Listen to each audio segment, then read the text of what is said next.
খাবার এগুলা বস্তা মতো তুলতেছো কেন? বস্তা মানে তুইলে খুঁটির সাথে বান্ধে দেবো, এইভাবে খাবারের অবশ্যই কম হয়।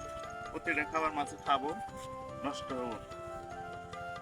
কতদিন থাকবে বস্তার মধ্যে খাবারটা? প্রতিদিন দেওয়া লাগবো। এই বড় পুকুর থাকলে এরকম 3টা বস্তা 4টা বস্তা দিয়া জায়গায় জায়গায় বান্ধে দিতে হবে খুঁটির সাথে।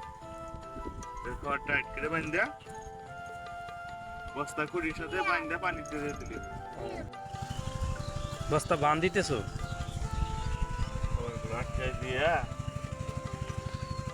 ওই পুকুরের ভিতরে খুঁটির সাথে বান্ধা দিলি। এটি খাবার একদিন যাবে? এরকম 3 বস্তা বানাবো। এরকম বস্তা 3টে? পুকুর বুঝা মাছ বুঝা কত খাবার লাগে, 3টা লাগবে।